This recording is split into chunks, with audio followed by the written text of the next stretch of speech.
여기 오늘 선생님 여기 제목이 있지만 번역 강연을 오늘 해주실 거예요.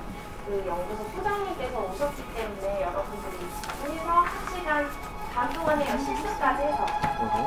그렇게 않을 거예요. 그러니까 좀 주의 집중해서 듣고 1시간 반 뒤에 여기 강연이 끝나면 오늘 연구소로 다시 오면 돼요. 아, 아니다. 여기에 있으세요. 여기에 있으세요. 선생님이 다시 그때 되면 올게요.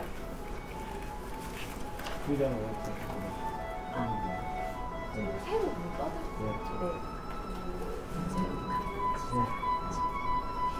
네, 안녕하세요. 안녕하세요. 네.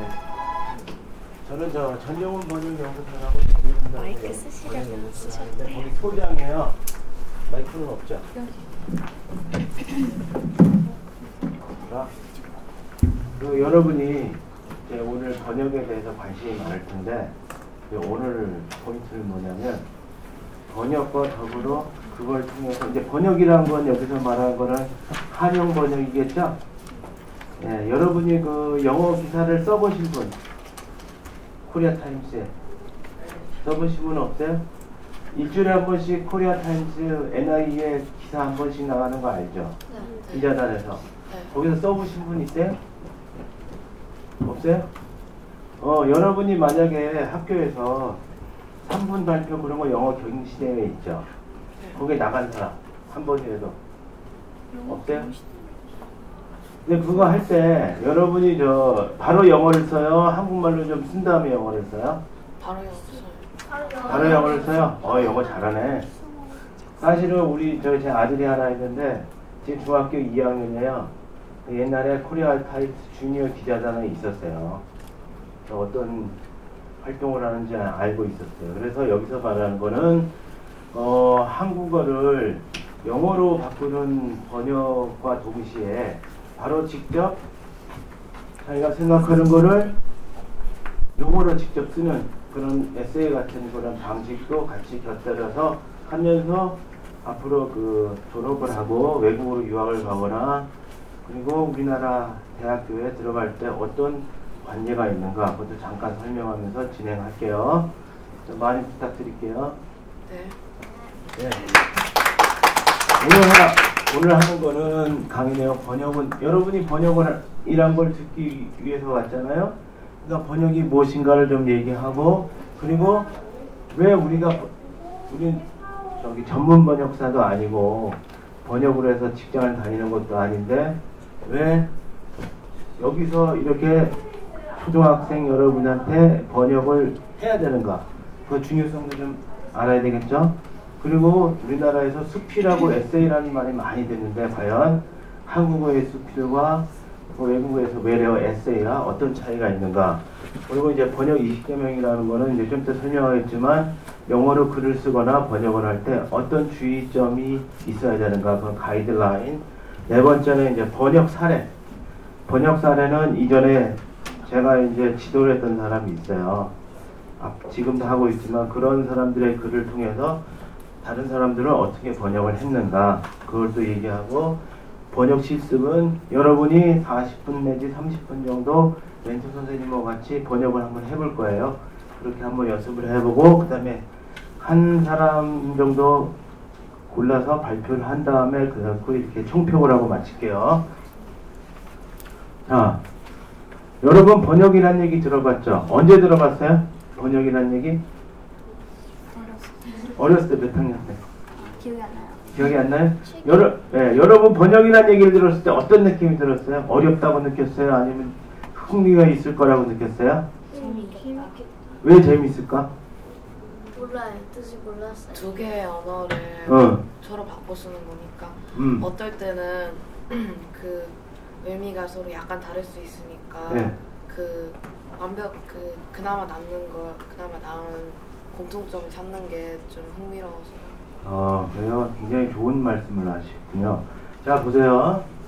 여러분 번역을 할 때 한국어가 딱 나오면 거기에 되어 있는 그림을 떠올려요? 아니면 바로 영어로 써요? 영어? 한국어를 생각해요? 안 해요? 예를 들어서 어떤 차이가 있냐면 나도 외국에서 공부를 했지만, 자, 사람들이 아침 인사할 때 굿모닝 하면 그냥 안녕하세요가 떠오르죠. 그렇죠? 좋은 아침입니다 떠오르고 그냥 바로 나오죠. 그런데 어려운 한국말 뭐 이렇게 신문 기사라든지 굉장히 어려운 거 떠올리면 바로 그림이 안 떠오르죠. 그다음 한국 단어 생각하죠. 그렇죠? 네. 그게 왜 그러냐면 자 보세요. 이것도 제가 만든 게 아니라 외국에서 공부하다 보니까 어떤 그 메커니즘이 있게 돼서 그걸 알게 된 거예요. 자 봐요. 사람이 처음 만날 때 처음 만났습니다. 처음 뵙겠습니다. 그러면 우리는 다 알고 있기 때문에 그림이 딱 떠오르죠. 이렇게 두 사람이 만나서 인사를 하는 거. 그 그림과 동시에 하우디가 나와요. 다 아는 거니까. 이렇게 쉬운 거는 이렇게 나오는데 심지어 우리 애조차도 예를 들어서 우리 애도 제가 호주 뉴사우스웨일스 대학에서 박사학위를 땄는데 우리 애가 거기서 초등학교, 그러니까 유치원, 프리스쿨부터 초등학교 4학년까지 다녔어요. 그러니까 영어를 굉장히 잘하겠죠. 집에서는 내가 엄청 한국말을 시켰어요. 까먹으면 안 되니까. 근데 우리 애도 여기 그 실력이 아마 멘토 선생님보다 약간 못할 거예요. 근데 거의 그렇게 영어를 지금도 강남의 뭐 학원에서 영어 안 잊어보려고 디베이트 학원에 다녀서 뭐 매일 에세이 쓰고 막 그런 입장인데 우리 애도 내가 이제 테스트 겸 해갖고 우리 연구소에 있는 번역을 한번 해보라고 그러면 쉬운 거는 자기가 하는데 예를 들어서 우리 애가 몇 년 전인가 예순이 뭐예요? 물어보더라고요. 예순. 외국에 있는 사람은요 예순이란 말을 몰라요. 어떤 경우에는 60이란 말을 듣지 60살. 그러니까 예순이 뭐냐고 물어보더라고요. 그러니까 단어가 어려운 게 나오면 맨 처음에 뭘 찾아요? 저기 네이버 선생님한테 물어봐요. 안영사전 있죠? 영안사전. 찾아서 물어보든지 부모님한테 여쭤봐요. 그러니까 자기가 모르는 단어가 나오면 그림이 안 떠오르니까 사전을 보는 거예요. 그래서 여러분 해석이란 말 들어봤죠? 들어봤어요? 네. 이 영어 시간에 학교 선생님이 이거 해석해봐 그런 경우 있죠? 네. 그럼 번역하고 해석하고 무슨 차이가 있겠어요? 해석은 뭐 풀어내는 거고 번역은 단어 자체를 바꾸는 거. 그렇죠? 그런데 해석을 할 때 선생님이 번역하는 식으로 하면 다시 하라고 그러죠. 왜 그러냐면 여기 말대로 해석이란 거는 그 I'm a boy 하면 그냥 학생이에요 이렇게 하면 되는 아니 그냥 애예요 라고 하면 되는데 왜냐 우리나라에 아이라고 하는 말을 나는 하면 굉장히 건방지게 보이죠. 너는 나는 그래서 번역을 할 때 우리는 이것처럼 어떤 한 학생이 딱 어린아이가 딱 있고 자기 손을 지적을 하면서 영화 보면 그러죠. 톰, 해리 뭐 이런 식으로 서로 말을 모르는 사람끼리 이제 원주민을 가리키면 이 손가락질하면서 말을 가르쳐주죠.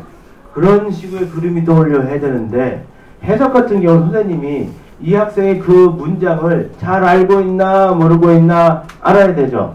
그러니까 I 나오면 나, am 이다죠. 나는 소년이다 이렇게 해서 그렇게 함으로써 이 학생이 잘 알고 있나 모르고 있나 알려고 하기 때문에 일일이 다 시키는 거예요. 근데 사람들이 그렇게 해석을 하다 보니까 그게 번역인 것처럼 착각을 할 때가 있어요. 그렇죠?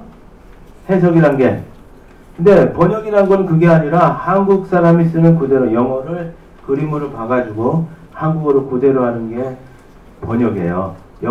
한국어를 영어로 할 때도 그렇고 영어를 한국어로 할 때도 그렇고 여기 이렇게 비주얼라이제이션이라고 시각화라고 어려운 말 썼는데 이거는 굉장히 쉬운 말이에요. 어떤 글이 나오면 그 글을 보고 한국말을 떠오르는 게 아니라 영어가 보면 영어를 어떻게 그 글을 보면 그림이 떠올려야 돼요.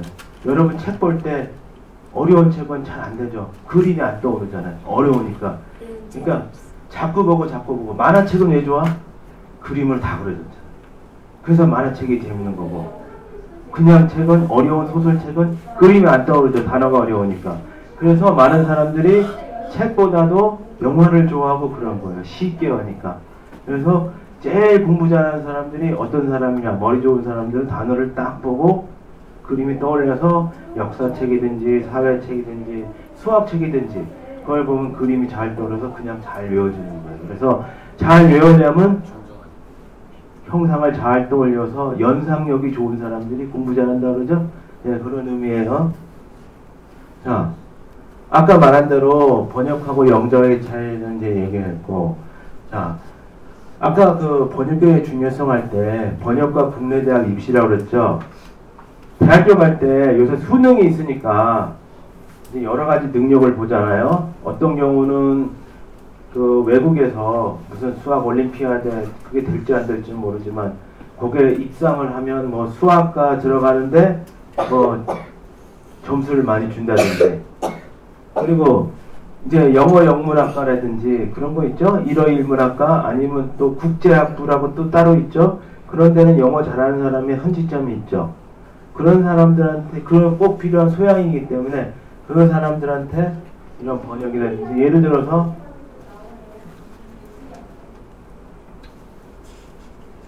이것처럼 번역 자격증 있을까요? 없을까요? 있어요. 있어요? 없어요? 있어요. 있어요? 없어요? 있어요. 없어요. 번역 자격증이란 거는 있는데요. 이제 어떤 문제가 있냐면, 여러분이 인증이라고 들어봤어요? 공인인증? 네. 만약에 운전면허증은 자격증인데 국가에서 인정하죠? 그렇죠? 부동산 중개사 그 자격증 인정해야 안 해요? 그거를 해야 부동산 그 복덕방인가 부동산 소개서를 차리죠? 근데 번역은 그런 인증은 아직 없어요. 왜냐면 그런 인증이 있게 되면 어떤 일이 있냐면, 번역 회사가 있을 때 그런 자격증이 없는 사람은 번역사를 쓸 수 없어요. 그렇죠? 그렇죠? 부동산 소개서에서 부동산 자격증 안 가지고 계신 분들은 부동산 일을 못하죠. 이거는 뭐냐면, 그거는 없지만 민간 단체에서 국가에서 지정을 안 해주기 때문에 민간 단체에서 이걸 만들어서 이 정도 번역을 할 수 있다라는 어떤 제시는 해줄 수 있죠. 그렇지만 이거로 번역사가 된다 안 된다는 아니에요. 그러니까 자격증은 있지만 진짜 운전면허증이라든지 그 다음에 무슨 기술사 자격증이라든지 기사 자격증이라든지 그런 자격증에 해당되는 번역사 자격증은 없어요. 여기를 들면 요거는 ITT라고 여러분하고 제일 관련이 되는 건데, 요 고등학교 2, 3학년, 1학년, 3학년, 2학년, 1학년 이렇게 해갖고 시험 문제 잘 만든 것 같아요. 그래서 혹시나 소장님이 장담은 못해요. 여러분이 대학에 들어갈 때 어떤 번역의 실력에 의해서 이 정도는 되구나라고 얘기했지만, 꼭 이것이 여러분이 국가에서 보는 운전면허 시험 자격증이나 이 정도는 하지는 않지만 기업체나 학교에서 볼 수는 있겠죠. 더 중요한 거는 예를 들어서 더 중요한 거는 그건 좀 이따 다시 얘기했지만, 여기 보면 상위권 대학 어학 우수자 전형의 영어 에세이 비율이 증가하고 있다 그랬죠. 여러분이 한영 번역을 하게 되면 어떤 게 있냐면, 한국어를 아까 소장님이 말씀드린 것처럼 한국어를 영어를 쓸 때 그림을 그리고 영어를 쓰죠. 그렇게 하다 보면 한국어가 아니더라도 여러분이 머릿속에 그림을 떠올려서 바로 영어를 쓸 수 있는 거죠. 그러니까 번역을 하게 되면 어떤 장점이 있냐면, 한국어의 그 신문 기사라든지 그런 거를 영어로 번역하게 하다 보면 한국어를 안 하더라도 이렇게 에세이 같은 걸 쓸 수 있게 돼요. 그래서 예를 들어서 2012년 4월 여기 나왔죠. 영어 에세이를 당락을 좌우한다. 이게 무슨 말이냐면, 여러분 토익 시험 다 쳐봤죠? 토플 다 쳐봤죠? 그거 찍기하고 비슷한 거죠. 아니요. 아니면 뭔데? 근데 거기서 쓰는 거 나왔어요? 네. 어떤 거 나왔어요? 쓰는 거야? 에세이. 글씨 써요. 글씨 써요? 글 써요. 몇 장 정도? 300점. 300장 정도 되죠? 그러면 거기에 나올 때 어그리, 디스어그리 그런 문제죠? 어떤 주제를 주고 네. 그렇죠? 아니요. 그럼 얘기해 줘봐요. 어떤 거예요? 네 가지 중에서 어. 하나 고르는 건데 예. 예를 들어서 응. 그 하나는 그 생각이 얼마나 힘이 셀까고 그렇게 해서 그 찬성 반대가 아니라 그런 문제들이. 그렇죠. 자기 입장이랑 예? 자기 입장이랑 생각 같은 거. 생각 같은 거. 그렇죠. 그래서 그 300자 말고 여기서 원하는 거는 실제로 5페이지, 6페이지 어떤 큰 문제를 가지고 그 학생이 어떻게 풀어내는가를 보고 싶은 거예요. 그래서 에세이 같은 게 왜 중요하냐면 그 영어에서는 자기소개서 쓸 때요. 저도 이제 누구를 알려면 에세이를 보고 알거든요.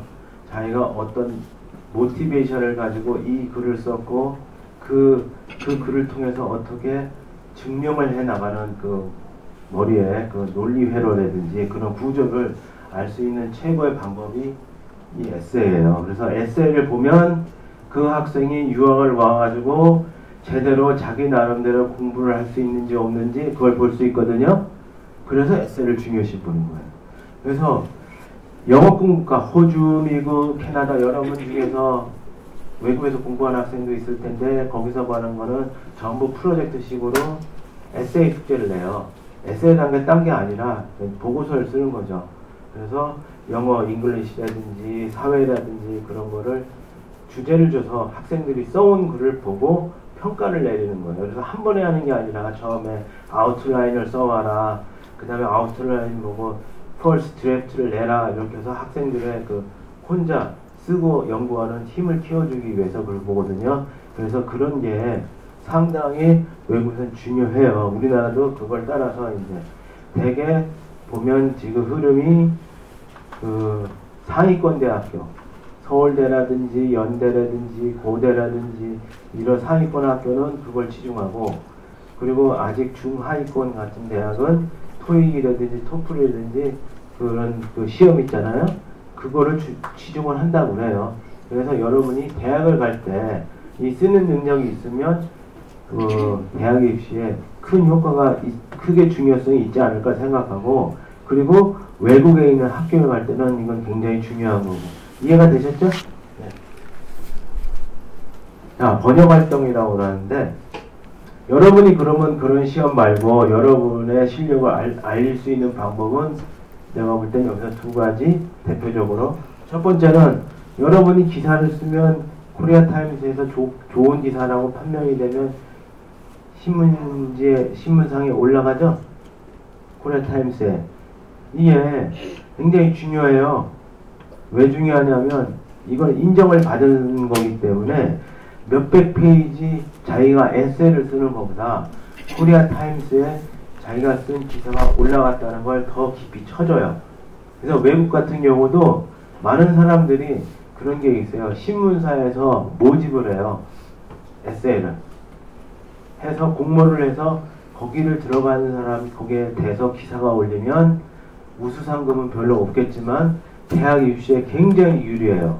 그래서 만약에 여러분이 여기서 코리아타임스에 한 번인가 2번이라도 자기 기사가 올려나가면 외국 유학 갈 때라든지 대학 입시가 굉장히 좋고 두 번째 전자출판 같은 거는 뭐냐면 여러분도 자기 카페가 있고 블로그가 있는 학생이 있을 텐데 거기에 구텐베르크 프로젝트에 들어가면 저작권이 끝난 게 많아요. 그래서 그거를 자기가 한국어나 영어로 번역해서 블로그에 올리면 그것도 하나의 큰 업적이 될 수 있죠. 그래서 여기에 올리는 거예요.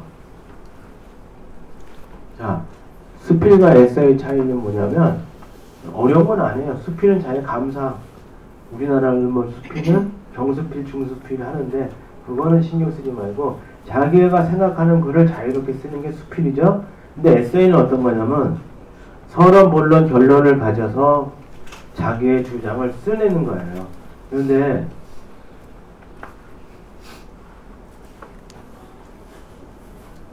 그 수필 같은 경우 아까 말씀드린 것처럼 서론, 본론, 결론, 주장을 한다고 했잖아요. 그게 대체적으로 그걸 뭐 에세이라고 하거든요. 그러면 소장님이 만든 20개명 여러분이 구글이나 다음에 이게 누르면 에세이라고, 그러니까 20개명이라고 나오죠.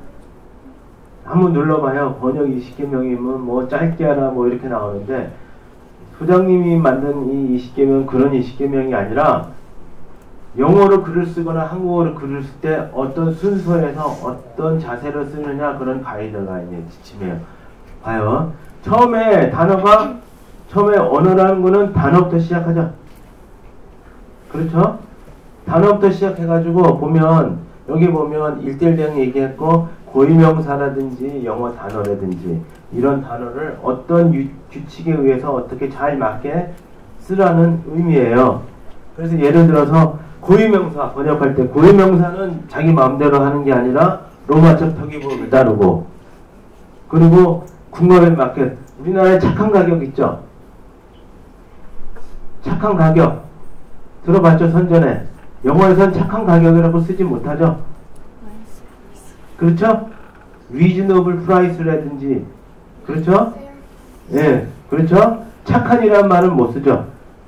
예, 그런 식으로 우리나라 말은 감정을 많이 중요시해서 단어를 이렇게 하지만 영어는 그게 아니기 때문에 그걸 생각해야 된다는 거. 그리고 전공 용어 같은 거, 용어도 그 수학, 물리학, 화학 이럴 때마다 용어가 다르죠. 근데 그런 용어인데 함부로 일상생활에 맞는 용어를 쓸 수는 없죠. 그렇죠? 네, 그런 얘기예요. 그리고 수식관계 뭐냐면 꾸며주는 거 있잖아요. 그런 거라든지 부사도 중요하죠. 그리고 관사 굉장히 중요한 거 알죠. 그런 걸 유의해야 된다는 거. 접속사, 관계대명사 뭐 옛날 같은 경우는 19세기 소설 같은 경우 문장이 3개, 4개지만 요새는 문장이 다 짧아졌죠. 영어가. 그러니까 그걸 주의해야 된다는 거예요. 네, 다 알고 있는 거지만. 그리고 세 번째 보는 거는 주제를 잘 파악하고 있는지. 여러분, 영어가 반복이 싫어하는 거 알죠? 그런데 반복 많이 하는 경우가 있죠. 어떨 때? 키워드는 반복을 많이 하죠.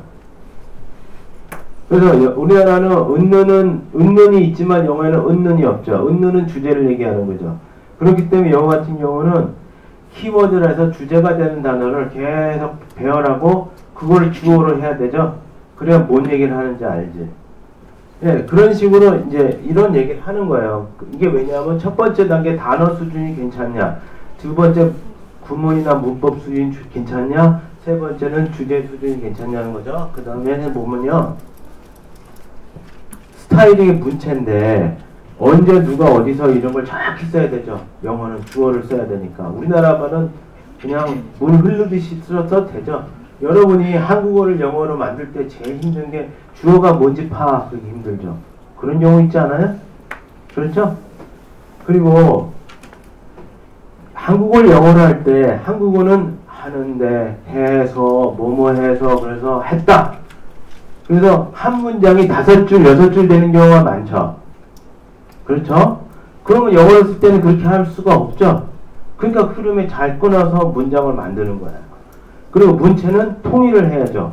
설명문은 설명문체, 기사문은 기사문체, 회화는 회화문체 이렇게 통일을 해야 되죠. 그런 얘기를 하는 거예요. 그리고 컬처는 그거예요. 예를 들어서 아까 말한 것처럼 착한 가격이다 그러면 이거는 가격이 착한 게 아니라 굉장히 싸고 좋은 가격이라는 얘기죠. 그러니까 그런 식으로 생각을 해서 영어에 맞는 그거를 써야 된다는 거예요. 예, 그런 얘기를, 그런 걸 생각을 해서 그런 규칙을 써서 1단계, 2단계, 아까 5단계 나오는데 되게 레벨 5까지 나는 사람들이 굉장히 번역 수준이 높은 거예요. 그래서 그 수준을 보고 그 사람의 실력을 평가하는 거예요. 이거는 소장님 연구소의 홈페이지가 있는데 거기를 보면 거기 나오죠. 그 홈페이지를 보면 20개면 이거 다 나와 있으니까 거기를 참고하면 돼요. 그리고 여기에 보면 이런 글이 있어요. 한번 읽어보세요. 마음속으로. 이거는 인터넷 신문에 나온 기사예요. 자, 여기 아라산 노아의 방주 자연현상 중에서 진짜 맞다 논란, 이건 진짜 제목이거든요. 그러면 이제 소장님이 예전에 한 2, 3년 전에 가르쳐준 학생이 어른인데 이렇게 썼어요. 자, 봐요. 이렇게 썼어요. 여기 영어로 보면 이게 중요한 거죠? 그렇죠? 그 다음에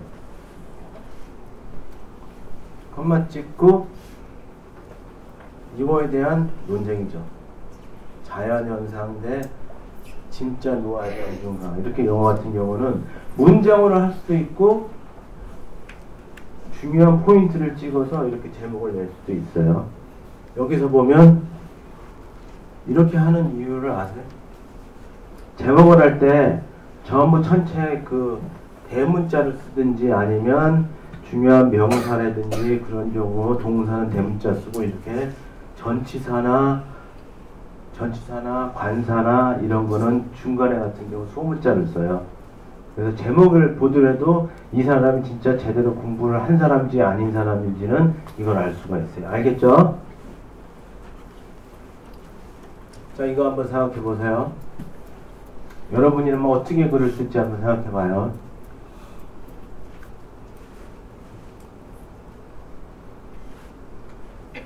자, 이 학생이 이렇게 글을 썼어요.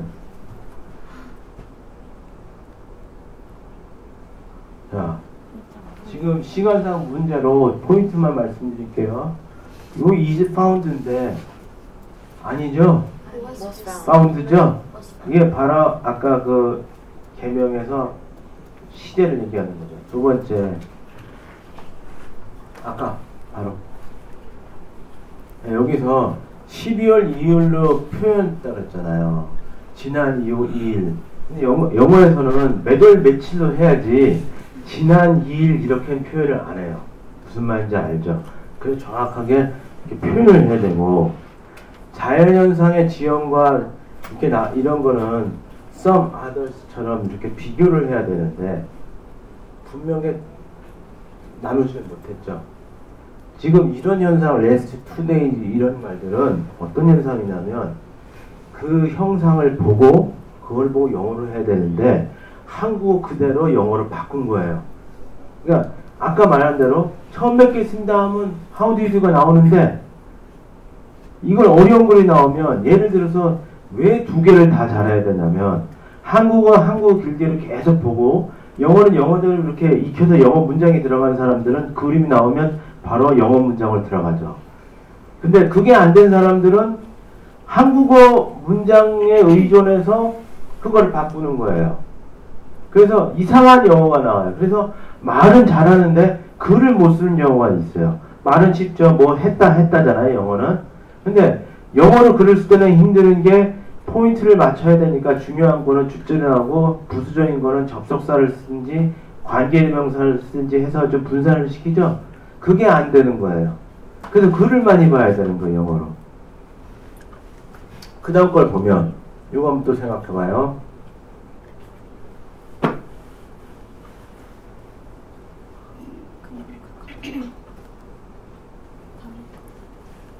네, 다음 거. 아까는 학생 그게 없어서 이걸 보는 거예요. 자, 학생 번역문 이렇게 나왔죠. A picture which apparently looks like 이렇게 나왔죠. 그러면 하는 거 어떻게 나왔어요?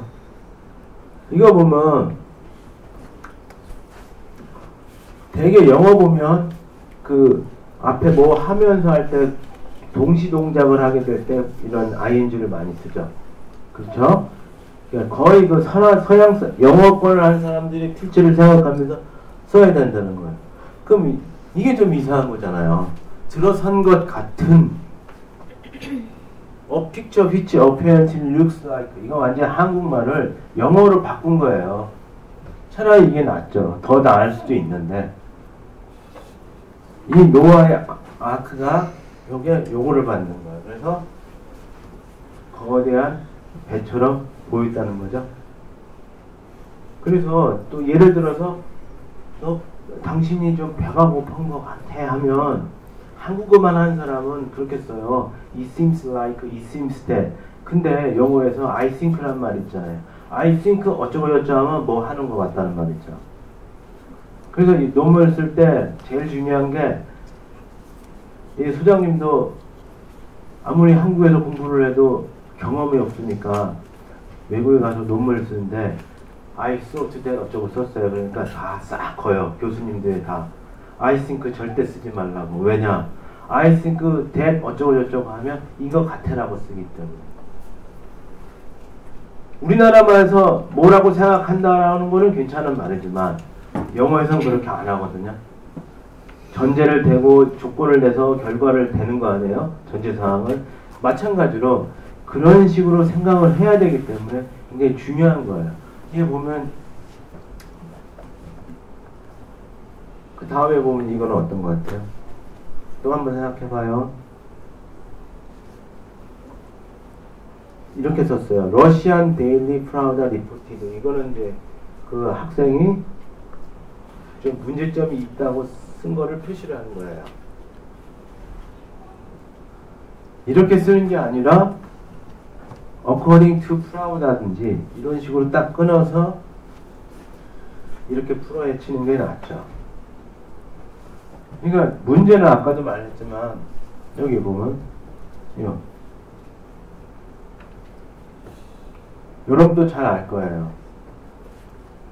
요걸 찍는 거는 전제를 하고 세미콜론을 표현해 자세히 설명한 것이 독자의 이해를 돕는 거죠. 그러니까 세미콜론 자체가 굉장히 중요한 거예요.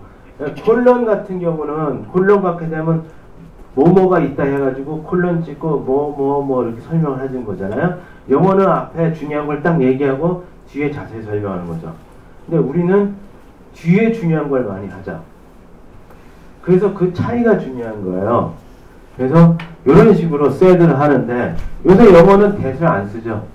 reported라든지 said라든지 tell 다음에 그 that 접속사를 잘 안 써요. 옛날에는 말하는 것만 안 썼는데 요새는 논문 같은 데서 안 써도 괜찮을 정도로 이렇게 됐어요. 기여가 되니까. 자, 그 다음에 이제 학생문이 이렇게 나왔어요. 자, 보세요. 연례 행사 갔다 할 때 그냥 연례 행사가 아니라 연례 행사처럼 행해진다라고 그렇게 영어를 써야 돼요. 우리나라 말은 다른 말은 모르겠지만 되게 문맥에 해서 글로 표현하는 것보다 그냥 그 속에서 이해하는 경우가 많죠. 그래서 이렇게 표현하고 평가했으며 덧붙였다 이런 말 있잖아요. 아까 이게 두 개로 이렇게 나눴죠. 그래서 영어를 할 때는 이렇게 두 문장으로 나눈 게 더 자연스럽다. 이래서 여러분이 한국어를 영어로 번역을 할 때 굉장히 중요하다는 게 하며 했는데 해서 이런 문장들을 어떻게 흐름을 파악을 해서 3개, 4개 문장을 만드느냐 그게 중요하다는 거예요. 자, 이제 실습을 하는데 여러분이 워크시트 받았죠? 거기에. 그래서 멘토 선생님과 같이 조를 이뤄서 한 40분 시간을 줄게요. 네, 줘도 돼요. 그래서 10시 10분까지 한 10시 15분까지 35분 정도 연습을 해요. 그럼 멘토 선생님 도와주실 거예요. 이거. 여러분, 미안한데 거의 다 끝났죠? 네. 예, 그러면 다 작성한 사람 한번 손 들어보세요. 그러면 자 저기 여기서 이거 몇 명 빨리 여기서부터 저기 소리 줄이시고요. 4명 나올 수 있어요? 자기가 쓴 거 발표하게. 자, 여기서부터 학생부터 발표를 해요. 쓴 걸 읽어봐요. 천천히. 다른 학생들은 잘 들어봐요. 친구가 쓴 거를 한번 읽어보세요. 발표. 일어나서 또 봐. Clearly. A new Da Vinci Code from the Mona Lisa. Actually, if you tilt the picture Mona Lisa, you can see a picture on the left, and on the right you can see that there is a tiger or lion's head roaring. Another fact was followed by Pichi Liu, who claimed that there is a crocodile or a snake if you connect Mona Lisa's back and chest. There is also a crocodile or a snake's head on Mona Lisa's right side face. Pichi Liu introduced about Leonardo da Vinci's note that had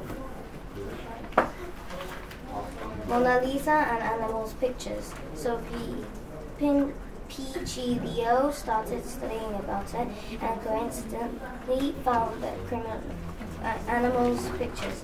Leonardo da Vinci's pictures have codes called Da Vinci codes as secret messages or pictures. The new Da Vinci code found could be a controversy for the people who are studying about Mona Lisa. 한꺼번에 박수 주세요. 두 번째 학생 발표 보세요. 천천히 분명하게 clearly 알았죠? A new Da Vinci code. When the painting Mona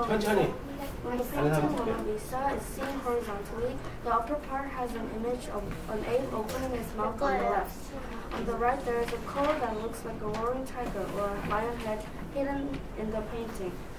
Pichi Liu claimed that from Mona Lisa's chest to the rear, there is a crocodile or a snake shape because on the right of the head, there is a reptile's head. From 500 years ago, Pichi Liu started to study the animals found in the painting laid horizontally, in the process of explaining Leonardo da Vinci's handwritten notes. It is known that he found the iconic images by chance while laying the painting on his side. The images or messages hidden in the paintings of Da Vinci are called the Da Vinci Code. The Da Vinci Code of animals in Mona Lisa are being controversy between the people who research the painting. 다음 학생이 누구죠? 깜빡이 있어서 마이크로 하니 더 확실하네. 미안해. 나 지금 알았어. Mona Lisa turned over is there a new Da Vinci Code? When one looks at turned over Mona Lisa, one can check an ape-man opening its mouth on the upper left-hand corner of the picture, and on the right side there is a hidden roaring lion or tiger's head. Petrilio added, an alligator or a snake's full images connecting Mona Lisa's backside and her chest hidden. Also you can check alligator or snake's head next to Mona Lisa's right face. Petrilio started investigation motivated from the notes written 500 years ago, in which Da Vinci explained Mona Lisa and animals together. He unexpectedly discovered animals' image when he turned over Mona Lisa. Da Vinci's pictures usually had hidden messages or images called Da Vinci Code. New Da Vinci Code discovered recently is likely to become a controversial topic among people who study Mona Lisa. 그다음 마지막 학생 누가 있지?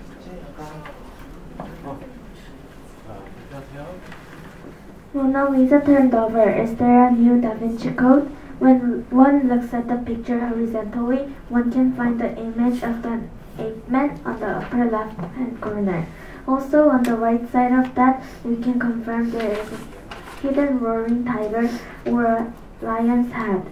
Ron Petrillo argued there is a hidden alligator or a snake's full image when one connects Mona Lisa's back and chest. Also, when one sees the right side of Mona Lisa's head, one can check the alligator or a snake's head. Petrillo started the study which was inspired from the Da Vinci's note, which he got the idea of the animal's image 500 years ago.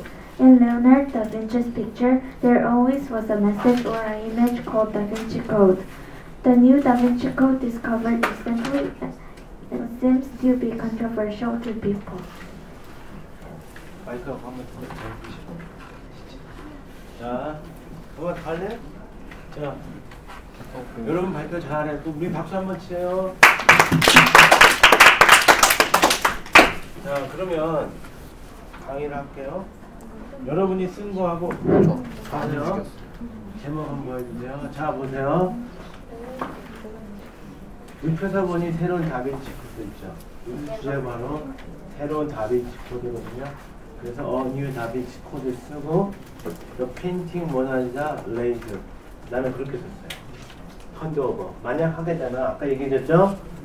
그러니까 무엇을 하면 뭐 한다라는 식으로 우리는 뭐든지 무엇하면 뭐 할까, 뭐 할 때 이렇게 하는데 영어에서는 그렇게 안 하고 which was laid죠? 이런 식으로 물음표를 딱 쓰는 거예요. 다빈치 코드가 있냐 없냐. 요것도 물음표 퀘스천 마크 쓰면 되는 거죠. 그래서 영어로 기사를 쓸 때 두 가지가 있는데 명사, noun 이렇게 해서 phrase를 쓰든지 아니면 clause를 쓰든지 해야 되는데 초점을 맞춰야 돼요. 토픽이 뭐냐? new 다빈치 코드예요. 근데 어떤 코드예요? The painting Mona Lisa laid. 눕혀 있는 거죠? 그걸 해서 그 보는 사람이 확실히 들어올 수 있게. 여러분이 에세이 쓸 때도 한국식으로 쓰는 게 아니라 자기가 전달하고자 하고 싶은 주제를 제목에다 타이틀을 얘기해 줘야 돼요. 이해가 됐죠? 그러면 여기서 볼 때 학생들 옛날에 어떤 학생이 쓴 거 지웠어요. 여기 보면 실제와 봤을 때는 문맥에서 파악이 되기 때문에 한국어에서 실제 이런 말을 안 써도 돼요. 영어에서는 그렇게 할 필요가 없어요. 봤다는 얘기죠? 그럼 봐요. 영어에서 you라든지 I라든지 많이 쓰죠. you는 바로 reader를 얘기해 주는 거죠. 그렇죠? 그래서 when laying Mona Lisa horizontally 한 다음에 you can find the image 이렇게 나왔죠. 근데 에이프는 그냥 혹성탈출 보면 아는데 안 봤나 봐 영화를. 아니 어떤 학생이 에이프를 모르더라고. 그래서 영화가 아니니까 안 봤대. 그래서 에이프 이거예요. 자 봐요. 제일 어려운 게 우측 상단 노타 이런 말 있잖아요. 그럼 이렇게 표시를 하면 되죠. upper left hand corner 이렇게.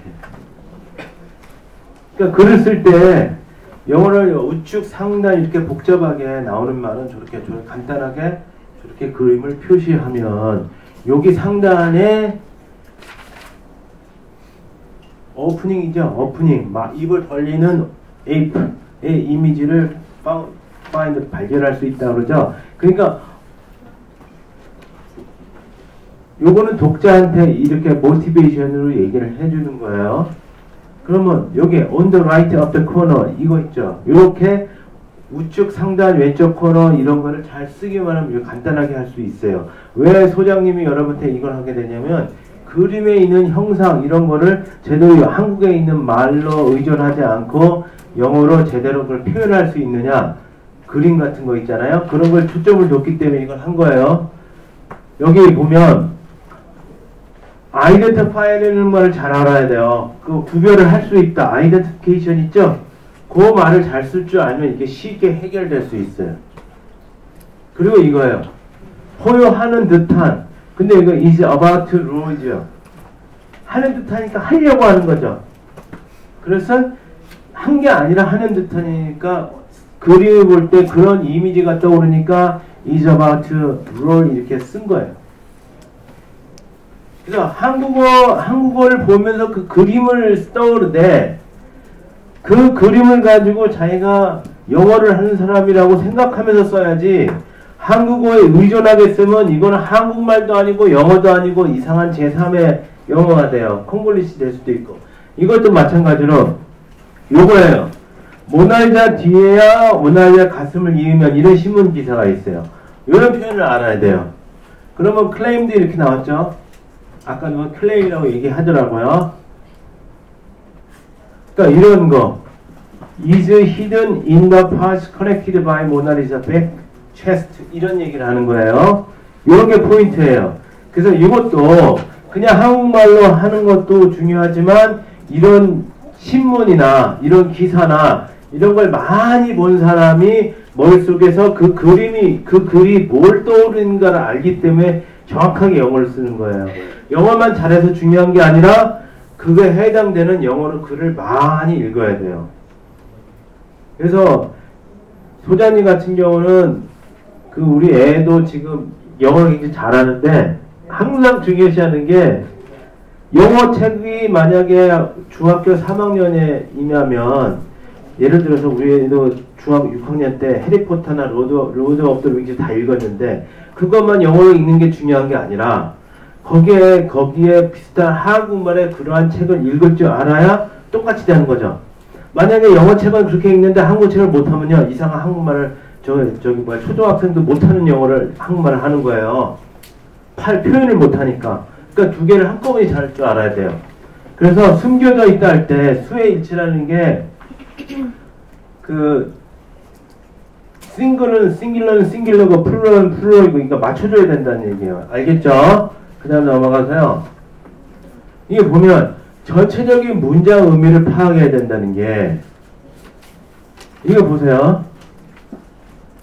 작성한 노트의 모나지를 설명하면서 저도 쫙 나오죠. 굉장히 길죠? 그러면 어디서 끊어야겠어요? 여기서 일단 하나 끊는 거예요. 여기서 끊어서 우연히 by chance 있죠? accidentally나 그래서 그림을 놨다라고 딱 넣은 거죠. 그래서 발견했죠?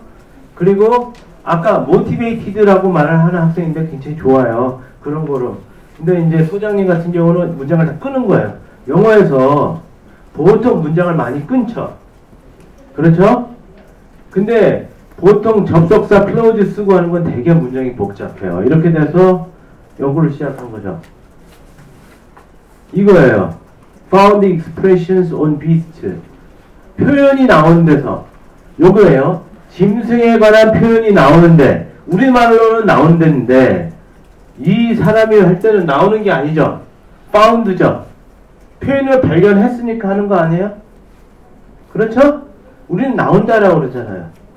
그러니까 발견했단 말을 넣어줘야 돼요. 그 사람 발견했으니까 표현을 발견했으니까 텍스트에서 그런 다빈치 코드에 대한 표현을 발견했으니까 뭘 연구한 거죠.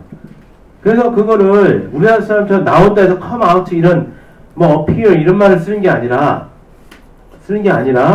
자기가 서양 사람이 되게 해서 found를 해야지. 어떻게 나와. 그렇죠? 이렇게 해서 이거를 explanation 이런 찾아낸 다음에 누구한테 썼어요?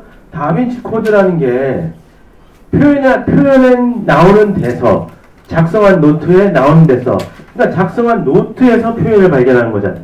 그래서 이게 노트의 of를 이렇게 쓴 거예요. written by 레온 다빈치 나왔죠. 그 다음에 알려졌다고 했잖아요. 알려졌다는 게 알려진 거 아니에요. 그래서 it was known that 블라블라 이렇게 나오는 거예요. 그래서 제일 중요한 게 while he accidentally laid the painting horizontally 이거예요. 우연히 이 사람이 이렇게 눕혀서 발견한 거죠. 요게 포인트예요. 그리고 마지막에 여기서 요거예요. There have existed hidden messages for pictures 나오잖아요. 그래서 이건 뭐예요? The so-called라는 게 좀 소위 이른바 이런 말 있잖아요. 이걸 넣어준 거예요. 이렇게. 우리는 이른바 이게 안 나왔지만 이걸 넣어줌으로써 이걸 살려주는 거예요. 영어에서. 이제 이해가 됐죠? 그 다음에 여기에 논란이 될 거다라는 게 보인다죠? 보인다라고 그러지만 이게 future가 아니니까 여기서 will be controversial 이렇게 써도 되고요. 자기가 생각하기에 좀 더 will보다 더 다른 표현을 쓰고 싶다면 should be도 써도 되고 like to be도 되고 might be도 돼요. 그런데 보인다 it will be seen 이렇게 한국말로 하는 거 그렇게는 안 썼으니까 그래서 이런 말들을 이런 식으로 고치는 거. 그럼 뭐예요? 모나리자의 요거란 말이에요. 누구한테 돼요? 연구한 사람 사이에 요거를 써가지고 요 will be controversial 이렇게 쓴다는 게 중요한 거예요. 주로 이렇게 쓰면 어떻게 되냐면 자기가 에세이를 쓸 수 있는 거예요. 그러니까 문체가 이런 문체라면 에세이고, 그리고 예를 들어서 and 이렇게 많이 쓰는 거 있죠? and나 이런 말을 쓰면 저 middle school 아니죠. 그 영어 외국어에 하면 elementary school 하는 사람들은 and를 많이 써요. which 이란 말 안 쓰고. 근데 그런 and를 줄이고 which라든지 이렇게 뭐 아까 다비치 코드 한 다음에 picture 한 다음에 laid 이런 말 있죠. 이렇게 해서 꾸며줘가지고 자기가 핵심이 되는 말을 정확하게 표현해서 이렇게 풀어나가는 게 수준이 높아지는 거예요. 이제 문체 스타일이라는 게 뭔지 알겠죠? 예, 여기까지 강의를 끝나고, 그리고 질문할 거 있으면 해요. 대답을 해줄게요. 질문사항 있어요? 질문할 거 없어요? 다 알겠어요? 네. 예, 그러면 여기까지 하고, 여러분이 거기 나와 있지만 내 홈페이지가 있는데 거기에 모르는 게 있으면 그쪽으로 홈페이지에 이메일을 치든지 아니면 거기에 문의사항을 하게 되면 앞으로 내가 자세히 해주고, 그리고 이제 번역에 대해서 뭐 알고 싶은 사람들은 저기 홈페이지 있죠? www.chantress.com 거기 보면 번역에 대해서 여러 가지가 많이 나와 있어요. 거기서 많이 공부하기를 바라요. 네, 오랫동안 공부하느라고 고생 많았어요. 오늘 끝낼게요. 네, 고맙습니다.